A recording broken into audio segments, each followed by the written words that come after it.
তোমরা কেন ওই বিদেশি এমবাসির পরামর্শে বিদেশি এমবাসির পাঁচটা কিছু লোকজনকে নিয়ে সরকার গঠন করতে গেল? মাহফুজ কেন আমেরিকান এমবাসিতে যাবে?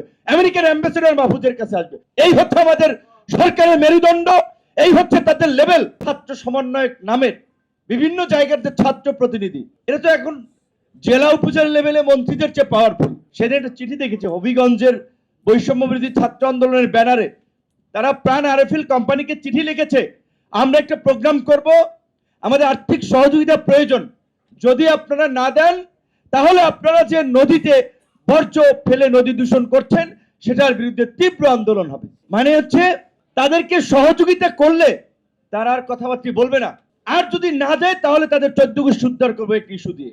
এই হচ্ছে আমাদের এই তথাকথিত এই ছাত্র প্রতিনিধি এবং তাদের অবস্থা। মাহফুজ একটা দীর্ঘ পোস্ট লিখেছিল, ফেসবুকে পোস্ট দিয়েছে। মাহফুজ এই সরকারের যে একজন উপদেষ্টা, সেখানে তার ফেসবুক পোস্টের বেশ কিছু বিষয়ে বলছেন যে এই প্রায় 3 ডজন নিয়োগপ্রাপ্তদের মধ্যে মাত্র 2 জন ছাত্র উপদেষ্টা। তো তাহলে 2 জন কেন ছাত্র উপদেষ্টা গেল? বান্ডেল থাকলে প্রতি সেনমানিতে টাকা বাঁচবে। বিকাশ সেনমানি বান্ডেল কিনে জিতুন প্রতি লেনদেনে। পৃথিবীর বিভিন্ন দেশে গণ অভ্যুত্থান বা বিপ্লবের পরে বিপ্লবীদের নেতৃত্বে গণ অভ্যুত্থানকারীদের নেতৃত্বে অংশীদারদেরকে নিয়ে সরকার হয়। তোমরা কেন ওই বিদেশি এমবাসির পরামর্শে বিদেশি এমবাসির পাঁচটা কিছু লোকজনকে নিয়ে সরকার গঠন করতে গেল?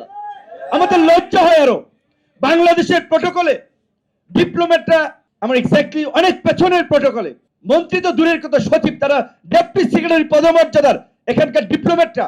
আমাদের 3 জন উপদেষ্টা আমেরিকান এমবাসিতে গিয়ে মিটিং করে, কতটুকু নাকে খত দিতে পারে না চিন্তা করতে পারেন। 3 জন উপদেষ্টা, যেখানে একজন মিনিস্টারের সাথে তাদের মিটিং করতে তাদের অন্তত আমি মনে করি আগে থেকে মেল দিয়ে অপেক্ষায় থাকার কথা। আর সেখানে ওই যে বলে যে চাইলাম জল পাইলাম শরবত, এরকম যে মেঘ না চাইতে বৃষ্টি, হুড় করে 3 জন উপদেষ্টা। সেই উপদেষ্টা মাহফুজ তো ছিল, মাহফুজ এত নীতি নৈতিকতার কথা বলে, মাহফুজ কেন আমেরিকান এমবাসিতে যাবে? আমেরিকান অ্যাম্বাসেডর মাহফুজের কাছে আসবে? সে একজন উপদেষ্টা প্রটোকলে।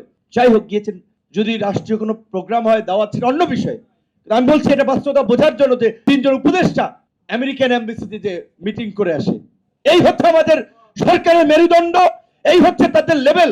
আর তারা পাবলিককে আয়স করার জন্য, আবেগে ব্ল্যাকমেল করার জন্য 2 দিন পরে পরে আওয়ামী লীগ নিষিদ্ধ করতে হবে, বিপ্লবীরা মার খায়, এই করে সেই করে, এই সমস্ত সস্তা সেন্টিমেন্ট মূলক কথাবার্তা বলে। সরকারের সবচেয়ে ভারী মিনিস্ট্রি এলজিইডি মিনিস্ট্রি, সে একজনকে দায়িত্ব দেওয়া হয়েছে।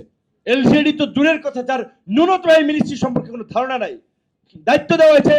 প্রত্যেকটি প্রজেক্ট এবং কাজ তাদের নির্দিষ্ট লোক ছাড়া কেউ পায় না সেখান থেকে।